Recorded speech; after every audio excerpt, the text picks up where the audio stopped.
How was day one of tryouts? Not the best. At lunch, me and my friends were trying to practice our basketball skills. What basketball skills? Rude! Then at the tryout, things went from bad to worse. There were kids who were taller and way better than me. There are 2 more tryouts next week, but why should I even bother? I know I'm not going to make the team. I'm just a short, shrimpy, lousy basketball-playing nothing burger. You knock that off right now. You can't let one bad day make you feel bad about yourself. You're going to need to prove yourself, show the coaches what you're made of, and earn your spot on the team. Don't become a victim when you are 100% a victor.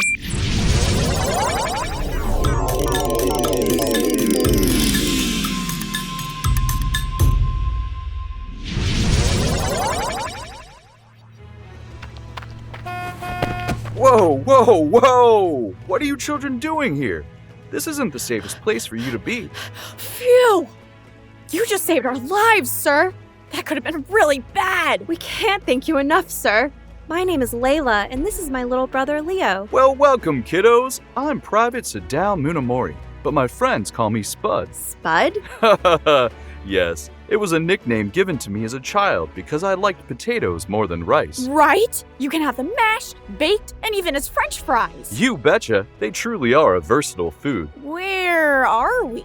It looks like we're at a military base. You'd be right again, little buddy. You've arrived at Camp Shelby here in Hattiesburg, Mississippi. I'm in the middle of my combat training, getting ready to ship off to Italy to fight in the Second World War. Cool. Wow, Mr. Munemori, you must be very brave. It's my honor and duty to serve my country, especially now. Men like me have a lot to prove. Men like you? Look around, you kiddos. This is the training camp for the 100th Infantry Battalion. The Army created this unit, in addition to the 442nd Regimental Combat Team, as segregated units for the Nisei, or Japanese-Americans born in the U.S. like me, to serve our country. Segregated? You mean they want to keep you separated from the other soldiers? Why would they do that? Well, after Japan attacked Pearl Harbor, a strong anti-Japanese sentiment erupted across the country. We weren't trusted.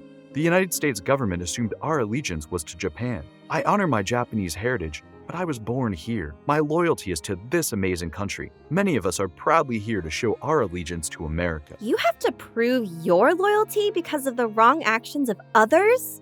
That's so unfair. What's also very difficult is that when President Franklin Delano Roosevelt issued the 1942 Executive Order 9066, my family, along with thousands of other Japanese Americans, were sent to internment camps. What? Your family's being kept in a camp right now? They are indeed, kiddo. They are currently interned at a camp located in the California Sierra Mountains named Manzanar. I got to visit them before I came here, but they are never far from my mind. I carry a picture of my mother with me at all times. Aw, that's really sweet, Mr. Munemori. But isn't that really hard to do? Fighting for your country even while its government has your family interned at a camp? My heart does hurt that many Japanese Americans have lost everything, including their freedoms and dignity. Despite the outrage I've felt, I was equally outraged at the attack on my country. The anger was felt so deeply. That's why many of us are here, to serve the United States in war. That's very honorable of you, sir. I could never turn my back on the country that has given my family and me so many wonderful opportunities. My parents immigrated here from Hiroshima, Japan in the early 1900s to give me and my siblings a better life. I could have easily let bitterness and resentment fill my heart, but that's not who I am. I love this country too much. So does my family, and so do all my fellow soldiers. It sounds like you turned a really negative situation into a positive one. You never once had a victim mentality and are definitely a victor. See, Leo, I think you can learn a lot from Mr. Munemori. Are you kidding me? He's a hero, and way braver than I could ever be. He's about to fight in World War II, and I'm just a kid who wants to skip the next 2 basketball tryouts because I know I'm not good enough to make the team. There's that victim mentality again. I keep telling you, you're gonna need to prove yourself, show the coaches your stuff, and earn your spot on the team. Looks like you've got something to prove, kiddo, just like me. But where do I even begin? It's my duty to prove that I'm just as American as any other soldier. It's your duty to prove that you've got what it takes too. You can best prepare by controlling what you can, and that's your fitness and endurance. Luckily, you've come to the right place. Lieutenant! Private Leo, we've got one and only one mission at hand, and that's to get you ready for your basketball tryouts. Are you up for the challenge? Sir, yes, sir. I didn't hear you! Sir, yes, sir. I can't promise that you'll be the best at your tryout, but with my training, you'll be the best conditioned player. Let's go!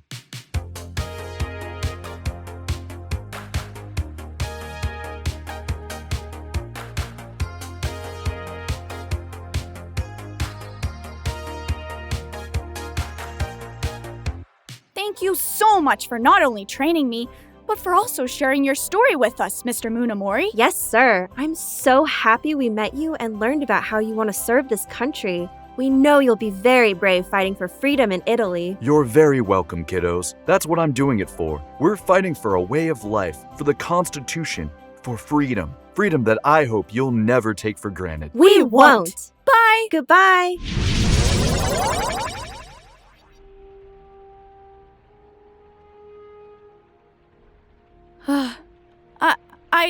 I still can't believe it, Layla. I know. I have no words. I knew he was a brave man, but I never even considered that he would make the ultimate sacrifice. Look what it says here.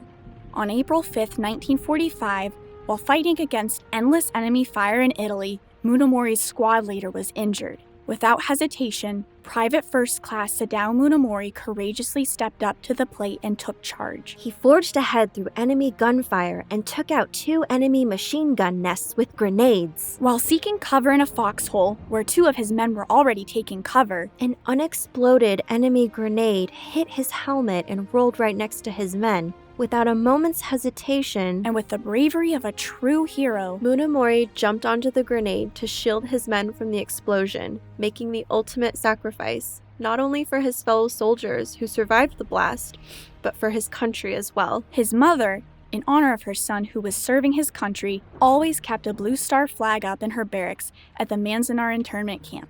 She was devastated and took the flag down when she learned of his death. An initial memorial service was held at the camp to remember the fallen soldier who valiantly died in combat. From what I'm reading, it looks like Munemori's selfless act paved the way for his company to liberate the Italian town of Pietrasanta.